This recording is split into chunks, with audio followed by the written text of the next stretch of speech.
Well, the New York Islanders certainly got some signings done today, as news broke of Anthony Beauvillier's, Ilya Sorokin's, and Kyle Palmieri's, and Casey Cizikas' signing. So I want to say before we start, please make sure to like and subscribe now. Let's get to it. So I do think Casey's deal was announced yesterday by other sources, but let's break it down. So for starters, what exactly does this deal mean? It means that Islanders have $0 in cap space. You heard that right, $0, according to CapFriendly.com. Not a single penny left in cap space.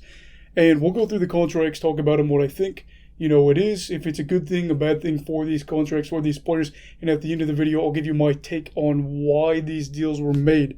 So, first off, I want to talk about Anthony Beauvillier. Now, Beauvillier is 24, has been really impressive in his career so far. He isn't a household name, maybe he never will be, but he's a good player, and he's looked really, really good as an offensive winger for the Isles. And he signed a 3-year deal with an AAV of $4.1 million. I'm not going to lie, I love this deal. I love it a lot, and I think he'll end up being worth more than what he gets paid, and is a young piece on this team as they look to stay competitive. The same goes for Ilya Sorokin, who had a great rookie year. Now, the Russian signed a 3-year, $12 million deal and might take the reins a bit from fellow Isles goalie Semyon Varlamov.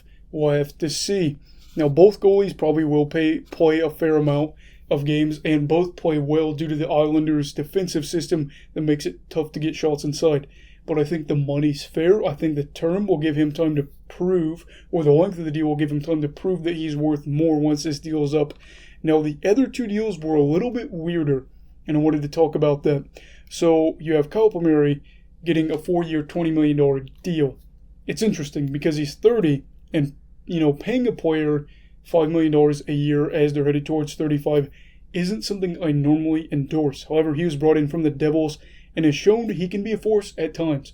It's not always perfect, but an example of this is great. Against the Lightning in a playoff game, he outchanced them 18-2 when he was on the ice. I don't remember what game it was. I think it was game 2 of that series. Now, if he can get back to form like this year, get back to that goal scoring, then I think this is a really good signing for keeping the Islanders competitive. Now, the final contract is weird. Casey Cizikas' deal, and that is 6 years, $15 million. I know he's part of the identity line, but this is just, I'm not sold on it yet. I'm a little confused. He's 30 right now and is playing under 14 minutes a night. $2.5 million won't cripple the Islanders. I am aware of that, but they don't have a lot of cap in the future, or at least I don't expect them to. And I don't get why they did this deal, really, because the 6 years is the part that I just can't wrap my head around. So, what do I think of all this? I think Lou Lamoriello has locked up many of these pieces because he wants to stay competitive, keep the gang together, and make a push. The Islanders have been able to win in the playoffs 3 years in a row now, and they were 1 game away from going to the Stanley Cup this past year. They've been to the Eastern Conference Finals back-to-back years.